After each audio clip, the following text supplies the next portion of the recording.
हाँ जी गाइस, शुरू करते हैं टाइम ऑफ सप्लाई की revision. Chapter number 3 time of supply हमें बताता है date of levy of GST. Date of levy of GST, किस दिन जीएसटी लगा, और इस डेट से पता चलता है किस दिन जीएसटी जमा करवाना है।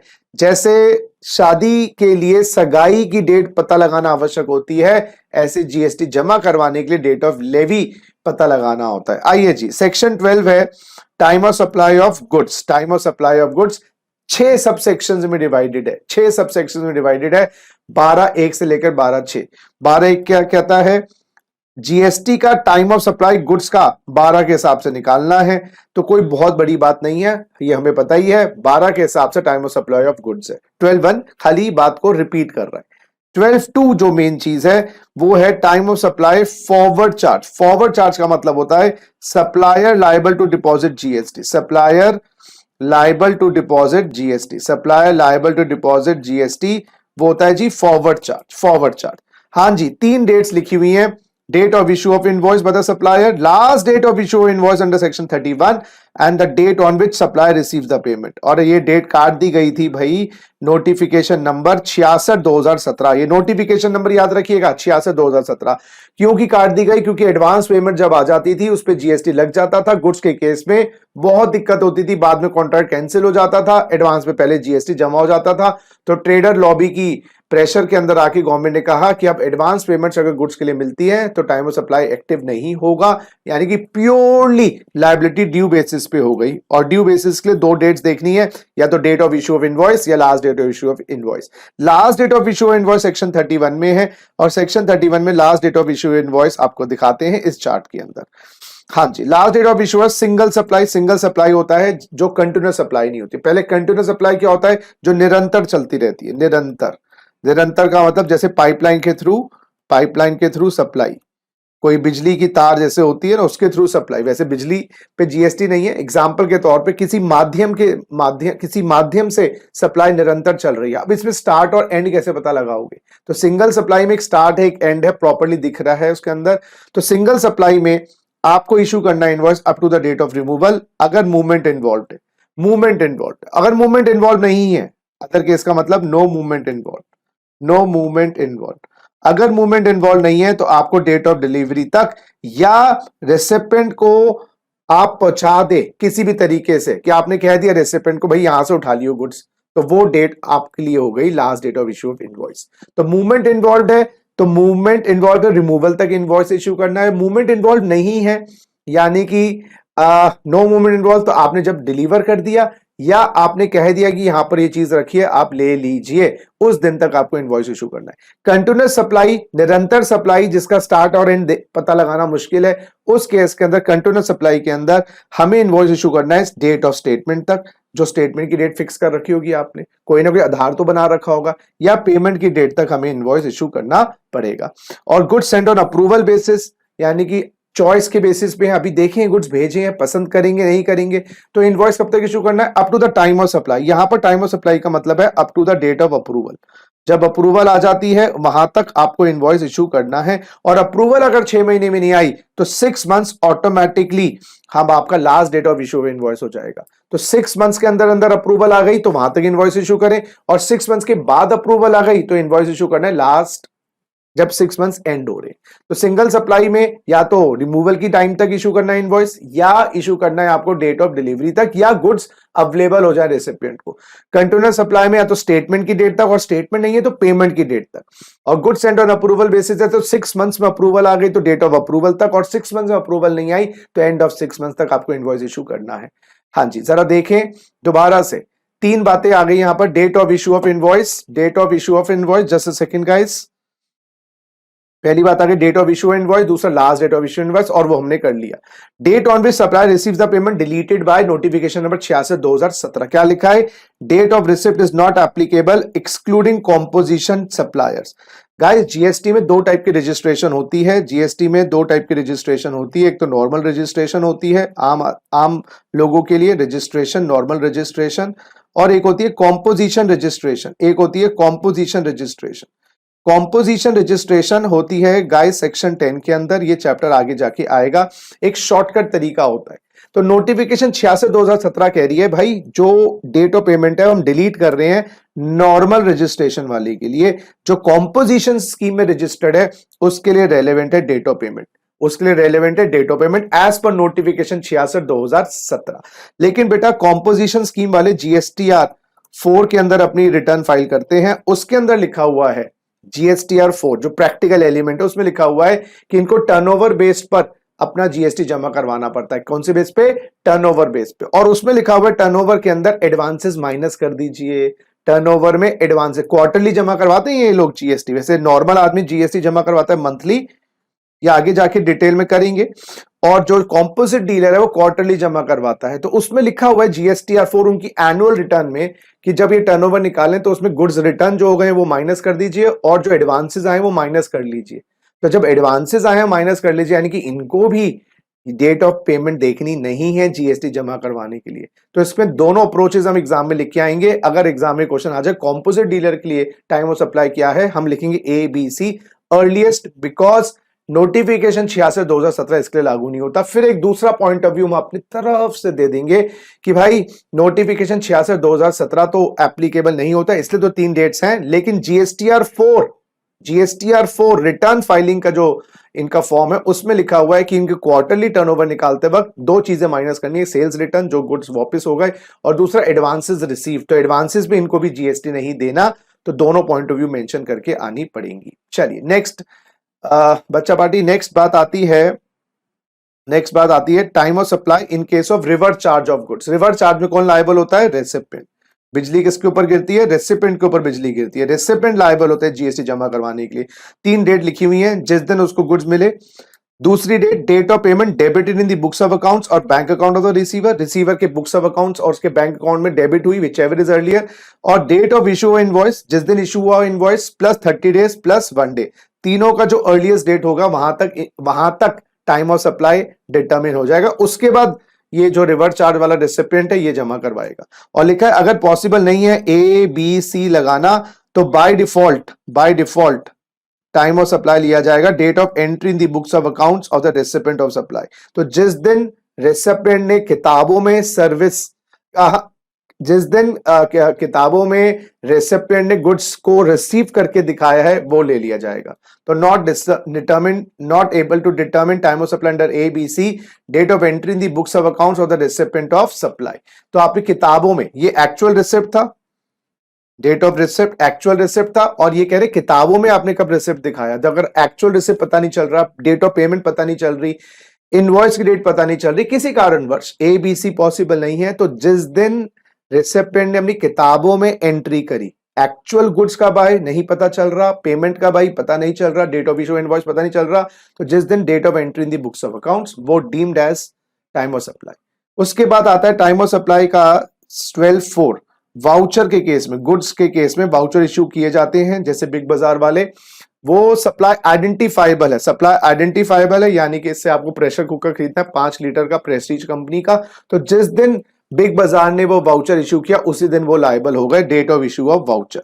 लेकिन अगर वाउचर रिडीम करने के लिए आप उससे प्रेशर कुकर खरीद सकते हैं, उससे आप शूज खरीद सकते हैं, उससे आप AC खरीद सकते हैं, कुछ भी खरीद सकते हैं, तो भाई बिग बाजार वालों को क्या पता उस वाउचर का क्या खरीदेंगे। तो जिस दिन आप खरीदने आएंगे, जिस दिन आप रिडीम करवाने आएंगे वाउचर, उस दिन उस वाउचर के ऊपर जीएसटी की लायबिलिटी आएगी बिग बाजार के ऊपर। लेकिन इसमें भी एक दो राय ये आती है, प्रैक्टिकल केस में ये आती है, अगर सप्लाई आइडेंटिफाइबल है, थ्योरी में तो सही है date of issue of voucher, लेकिन मुद्दा यहाँ पर ये आता है कि जिस दिन बिग बाजार ने वाउचर इशू किया, प्रेशर कुकर का इशू किया, प्रेशर कुकर ना अभी तक बिका है, ना अभी तक उसकी मूवमेंट हुई है, ना उसकी डिलीवरी हुई है, कैसे हम लगा देंगे वाउचर को।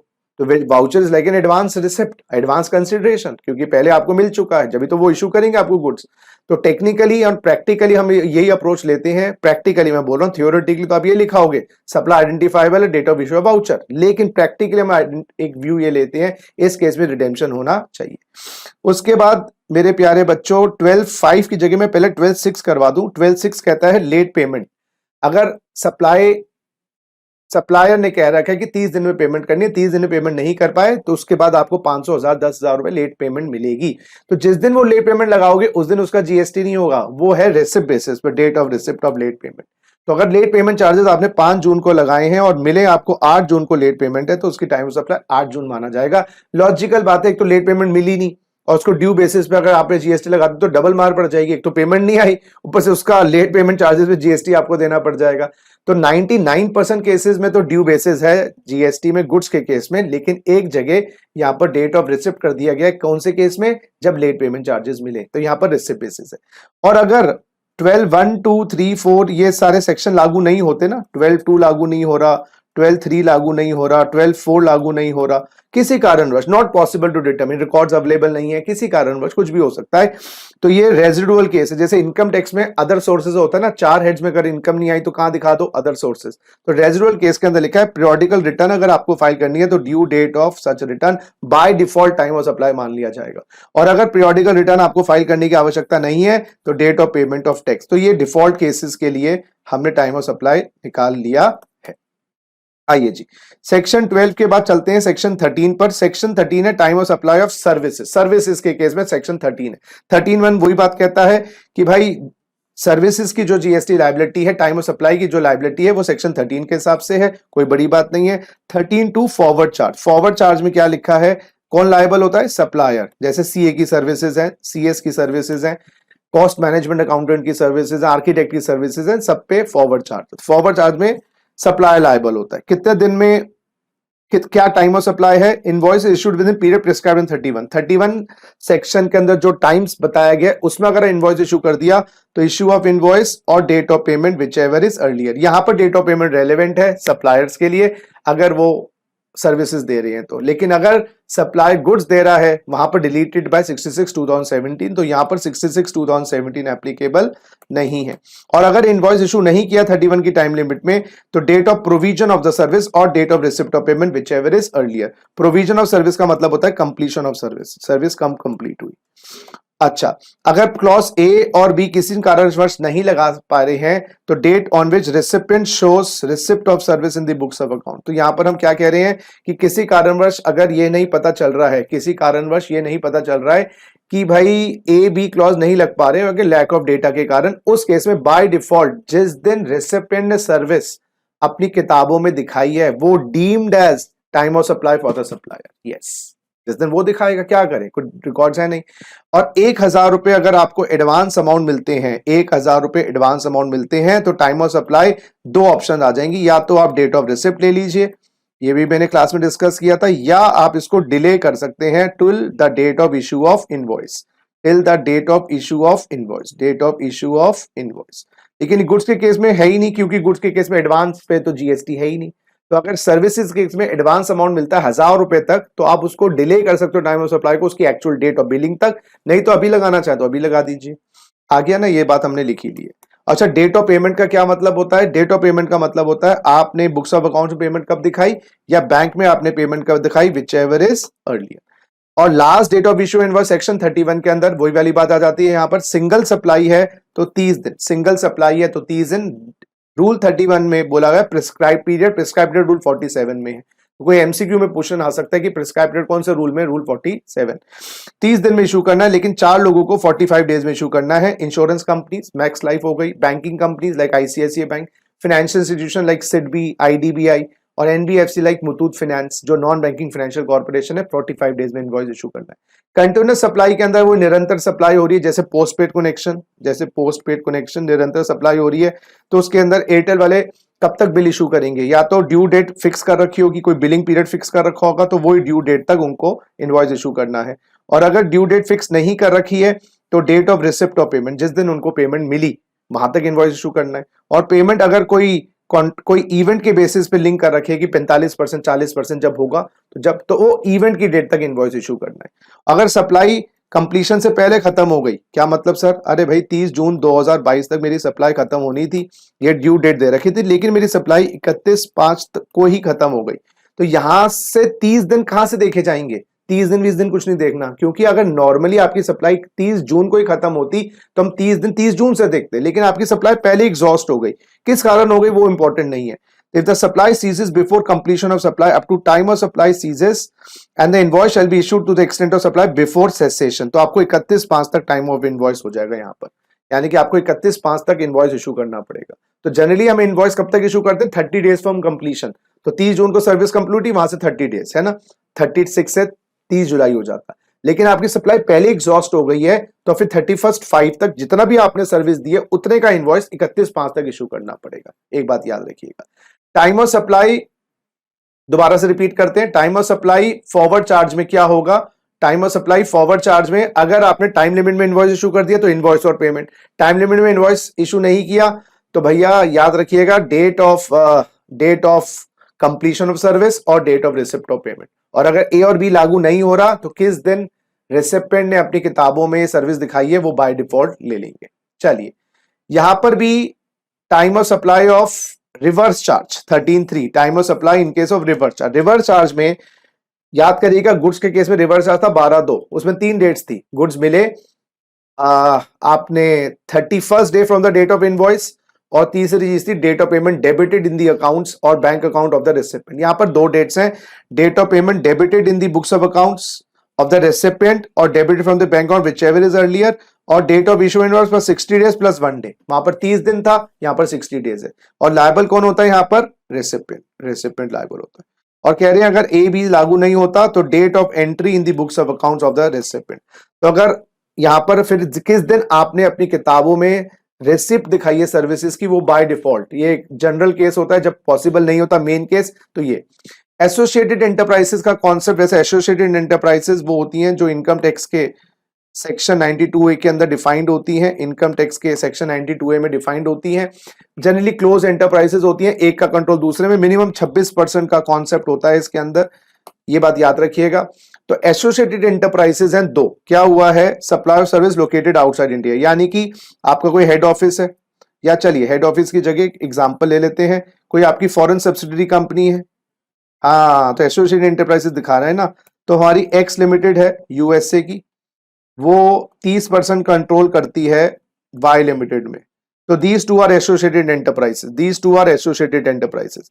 अब यहां पर सर्विसेज यहां से यहां पर आ रही हैं, सर्विसेज यहां से यहां तक आ रही हैं, और ये रिवर्स चार्ज का केस ही तो हो गया, क्योंकि import is a reverse charge.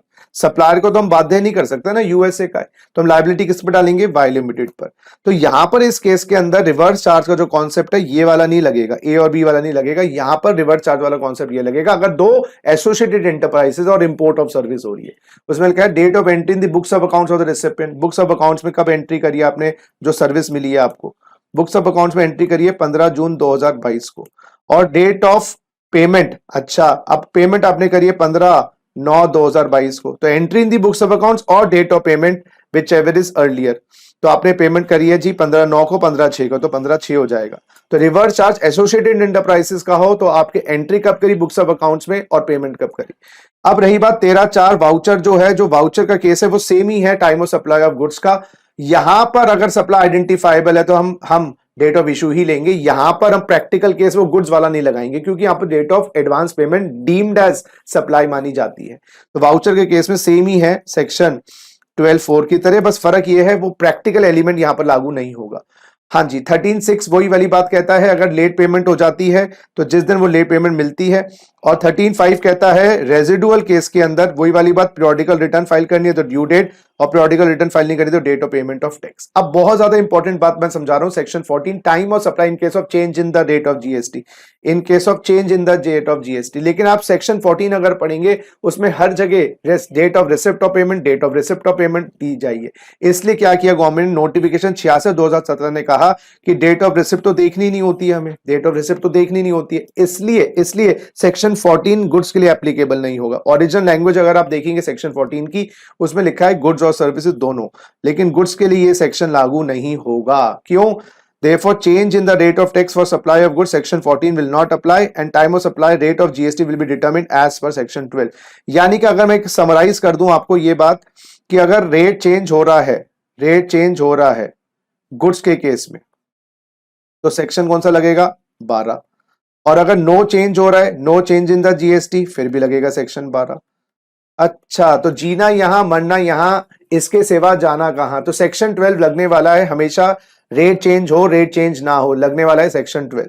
तो वहीं जो डेट निकलेगी उसी दिन का जीएसटी रेट लगाना है। लेकिन अगर सर्विसेज में नो चेंज हो तो आप लगाएंगे सेक्शन 13, और सर्विसेज में अगर चेंज आ गया, सर्विसेज में अगर चेंज आ गया तो आप लगाएंगे सेक्शन 14। तो यानी कि इफेक्टिवली सेक्शन 14 की एप्लीकेबिलिटी सर्विसेज के लिए है।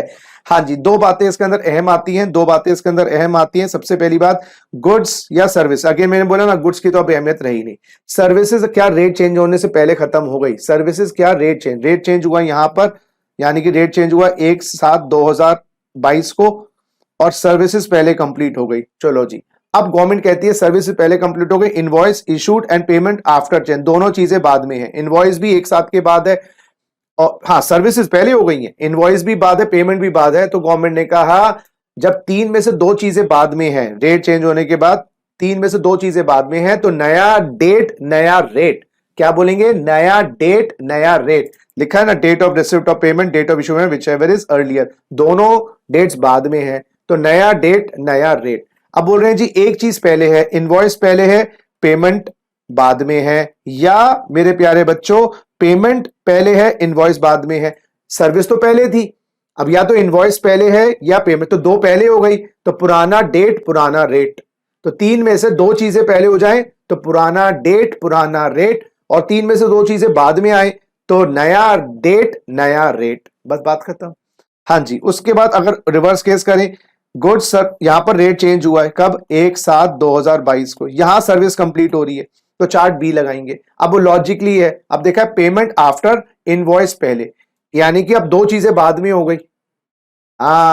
तो फिर नया डेट नया रेट, देखो डेट ऑफ रिसिप्ट, क्योंकि कह रहे हैं ना पेमेंट बाद में है, पेमेंट बाद में है, और इनवॉइस पहले है, तो सर्विस भी यहां कंप्लीट हुई, पेमेंट भी यहां पर आया, दोनों बात नहीं हो गई ना, तो नया डेट नया रेट। अच्छा, invoice and payment before change, अब इनवॉइस भी पहले पेमेंट भी पहले, दो चीजें पहले आ गई, सर्विस यहां कंप्लीट हुई है, सर्विस तो यहां कंप्लीट हुई है, तो फिर पुराना डेट पुराना रेट। अब तीसरे केस में क्या लिखा है, वही वाली बात होगी, अब इनवॉइस बाद में होगा, पेमेंट पहले होगी। देखो जरा, इनवॉइस बाद में पेमेंट पहले, तो भाई इसके अंदर क्या हुआ, एक तो बाद में था, एक और बाद में आ गया, तो नया डेट नया rate, invoices, date of issue invoice. तो ये चीजें ज्यादा समझ आएंगी उन बच्चों को जिन्होंने ओरिजिनल क्लासेस मुझसे ली हैं, क्योंकि ये रिवीजन है, याद रखिएगा इस बात को। अच्छा, डेट ऑफ पेमेंट क्या लेनी है, डेट ऑफ पेमेंट तो वही लेनी है जिस दिन बुक्स ऑफ अकाउंट्स में आई या क्रेडिट हुई bank account, whichever is earlier. एक जगह है सेक्शन 14 में जहां पर हम विच एवर इज लेटर ले रहे हैं, ये वाला केस मैं दिखा देता हूं। आइए जरा बच्चों, हमारी सर्विसेज कंप्लीट हुई हैं, सर्विसेज कंप्लीट हुई हैं 30 जून 2022 को, रेट चेंज हुआ है, रेट चेंज हुआ है बच्चों 1/7/2022 को, रेट चेंज हुआ है 1/7/2022 को, और जो पेमेंट की डेट, पेमेंट जो आपके बैंक में आई वो आई है 5/7/2022 को, और जो इनवॉइस है वो है 6/7/2022। अब आप क्या बोलोगे, सर्विसेज तो पहले है, यानी कि एक चीज पहले है, दो चीज बाद में है, तो नया डेट नया रेट। तो नया डेट हम ये लेंगे ना, 5/7/2022, 5/7/2022, है ना, समझ रहे हो। अब लोग क्या करते हैं पता, रेट चेंज हो रहा है ना, तो ऐसा करो बड़ी हेरा फेरी से बुक्स पे पुरानी डेट दिखा दो, बुक्स ऑफ अकाउंट्स में पुरानी डेट दिखा दो, क्योंकि रेट चेंज हो रहा है, बुक्स ऑफ अकाउंट में क्रेडिट कर दो, कब, 25 जून 2022। और लॉ कहता है बुक्स ऑफ अकाउंट्स में डेबिट क्रेडिट हुआ, बुक्स ऑफ अकाउंट्स में आपका आया, या पेमेंट बैंक में, विच एवर इज अर्लियर, तो ये डेट लेंगे ना, क्योंकि आप दो चीजें पुरानी कर दो, क्योंकि लोग हेरा फेरी करने से बाज नहीं आते। बुक्स ऑफ अकाउंट में क्रेडिट हुआ, सर्विस भी पहले आई है, दो चीजें पहले हो गई, पुराना डेट पुराना रेट। लेकिन गवर्नमेंट ने क्या कहा, अगर पेमेंट की डेट ऊपर पढ़ते हैं, if credit in the bank account is 4 working days after the change in the rate, आपके बैंक में 4 दिन के बाद क्रेडिट हुआ है, date of change in the rate, change कब हुआ है, एक, तो पेमेंट की डेट 4 दिन के बाद क्रेडिट हुआ है। अच्छा, 4 दिन के बाद मतलब इसको थोड़ा सा मैं डिले कर देता हूं, 6 तारीख का, इसको 6 इसको 7। अब जरा देखिएगा, तो अगर मैं ये बुक्स ऑफ अकाउंट्स वाली बात आपको नहीं करता तो आप क्या बोलते हैं, सर्विस 30 जून को कंप्लीट हुई है, पेमेंट मिली है 6/7 को, इनवॉइस मिली है 7/7 को, दो चीजें बाद में है, तो नया डेट नया रेट, नया डेट नया रेट। अब लोग बड़ी हेरा फेरी से क्या कहते हैं, बुक्स ऑफ अकाउंट्स में दिखा दो 25 जून को आया है, तो अब दो चीजें पहले करने की कोशिश करने से पुराना रेट लग जाए। गवर्नमेंट ने कहा देख भाई 4 दिन के अंदर अंदर क्रेडिट हो जाता तो हम अर्लियर डेट ले लेते, लेकिन तेरा क्रेडिट चेंज होने के 4 दिन के बाद हुआ है, तो हम लेंगे date of receipt of payment, date in the credit in the bank account. Bank account के अंदर क्रेडिट कब हुआ? 6/7 को।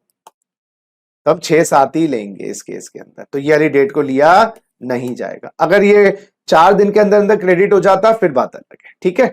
चलिए, तो गाइस सेक्शन 12, सेक्शन 13, सेक्शन 14 हमने किया। सेक्शन 12 कब लगेगा जल्दी बोल दीजिए? Time of supply of goods, जीना यहां मरना यहां, रेट चेंज होना हो। सेक्शन 13 कब लगेगा? जब रेट चेंज नहीं हो रहा सर्विसेज के केस में। और सेक्शन 14 कब लगेगा? जब रेट चेंज हो रहा है सर्विसेज के केस में। चलिए मिलते हैं आगे नए चैप्टर में।